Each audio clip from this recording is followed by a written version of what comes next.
If you need to know about the ASPEN Malnutrition Assessment Tool, then you've come to the right place. My name is Mitchell Zandis, and this is CNU.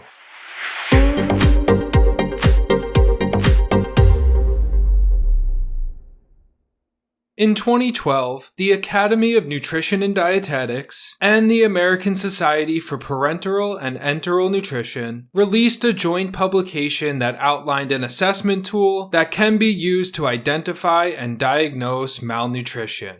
This was done to establish more consistency in clinical practice and to help organize data for malnutrition research. Since then, what we're going to call the Academy ASPEN tool has been adopted as the primary malnutrition assessment tool used in the United States. This was evident in a 2018 survey where 85% of ASPEN members indicated they were using it, and in a 2018 survey of registered dietitians where 94% reported using it. So, if you plan to become a registered dietitian or a member of ASPEN, it's probably a good idea for you to keep watching this video. Also, go ahead and tell me a little bit about yourself down in the comments section. The Academy ASPEN tool is an etiology-based classification system. This means that in addition to taking the presence of malnutrition into consideration, it also accounts for the cause of malnutrition. While knowing the etiology may not influence the nutrition intervention used to treat it, it's useful to identify because it can help all members of the interdisciplinary team do three things: understand why malnutrition has occurred, see what needs to happen for it to improve, and know how it can be prevented in the future, if possible. The three etiologies that are established by the criteria are acute illness or injury, chronic disease, and social or environmental circumstances. These etiologies differ by time, with chronic disease indicating a medical condition that lasts for 3 months or longer. They also differ by degree of inflammatory response, with acute illness or injury being associated with a heightened, or what they call a marked inflammatory response, and chronic disease being associated with a mild to moderate inflammatory response. Social or environmental circumstances are not associated with an inflammatory response or a length of time.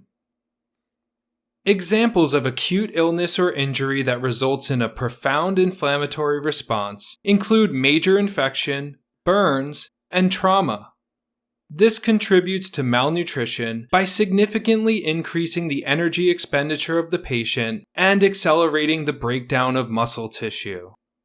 The result can be rapid weight and muscle loss that's essentially unavoidable. If the inflammatory response is accompanied by sepsis, shock, and/or multi-organ failure, it can also lead to a decreased ability to feed the patient, which further exacerbates the issue. Examples of chronic diseases that result in a mild to moderate inflammatory response include end-stage renal disease, end-stage liver disease, COPD, and HIV. Each of these conditions can increase the energy expenditure of the patient and accelerate the breakdown of muscle tissue, but it typically occurs slowly over several months to years. These diseases can also create barriers to consuming adequate energy by disrupting normal metabolism of nutrients and leading to symptoms like loss of appetite, changes in taste, dysphagia, pain, fatigue, nausea, and vomiting. Finally, examples of social or environmental circumstances that can contribute to malnutrition include food insecurity due to financial hardship, drug or alcohol abuse, and eating disorders like anorexia nervosa. Again, these conditions are not associated with an inflammatory response, but result in inadequate energy intake from a lack of access to food or a lack of willingness to eat. Once an etiology has been established, the patient can then be assessed using the 6 clinical characteristics of malnutrition that are outlined in the tool.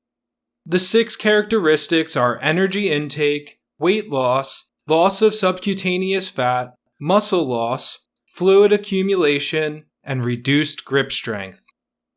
Each one has specific parameters to determine if the finding indicates malnutrition.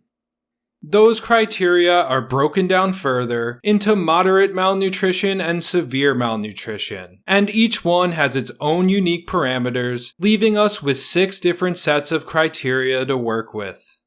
So, there's a difference in the benchmarks to diagnose malnutrition between the etiologies, and there's a difference in the benchmarks for moderate and severe within the same etiology. You'll notice that we just have squiggly lines as placeholders, and that's because I couldn't even get close to fitting everything on the screen for you guys.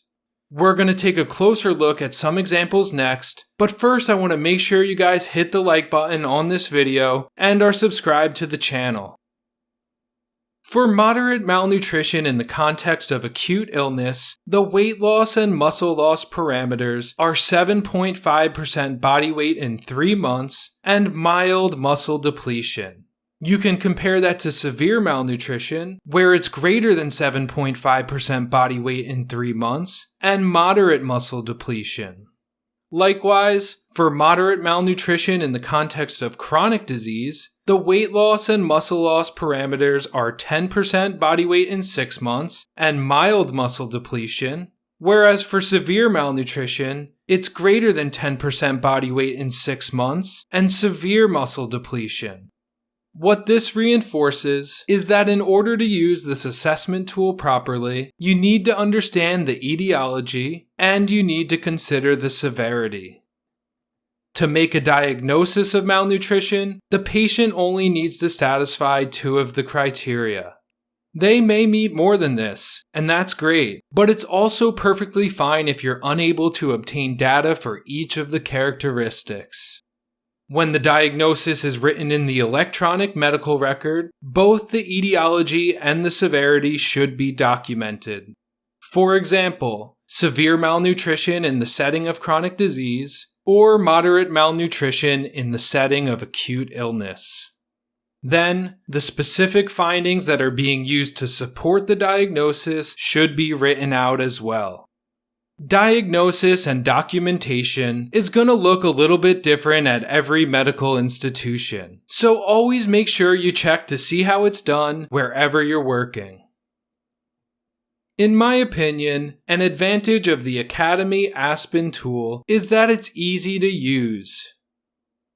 Even though it may seem complicated when you're first learning it, the tool does provide a clear and logical path to malnutrition assessment and diagnosis with specific criteria to work from.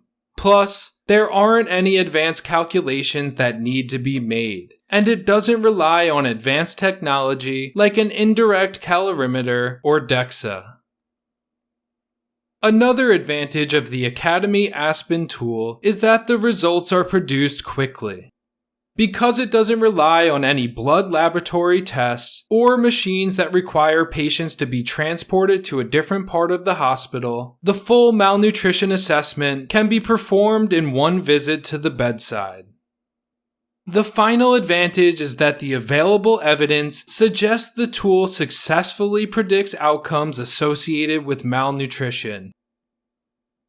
This area of research is ongoing, but in the first 10 years after the tool was created, we saw that using it to make a diagnosis of malnutrition is associated with a higher cost of care and longer lengths of stay, as well as more 30-day readmissions and death from any cause while hospitalized.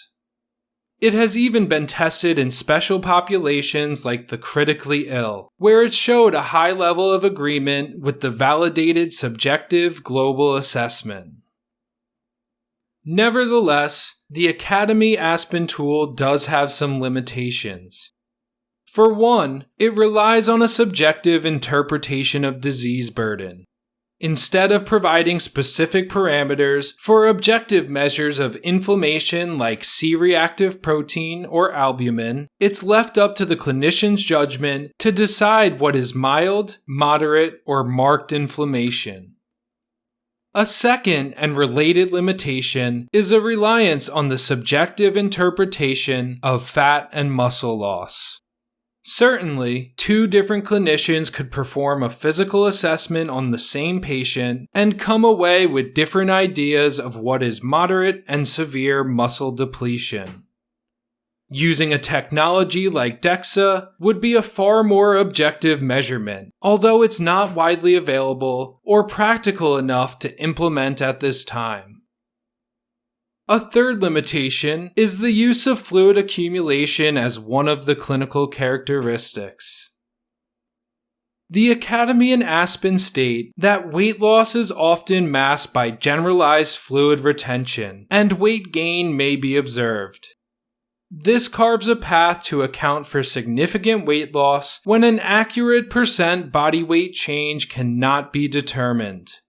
However, we also know that fluid accumulation can occur for a number of reasons that are unrelated to nutritional status, like in the setting of congestive heart failure and end-stage renal disease. Therefore, it leaves open the possibility of fluid accumulation being used as a criteria for malnutrition in a way that's completely inappropriate. I left a link for the Academy and ASPEN consensus statement in the description below. Don't forget to subscribe to the channel, like this video, and join me in the next one where I'm going to apply this tool to a malnutrition case study.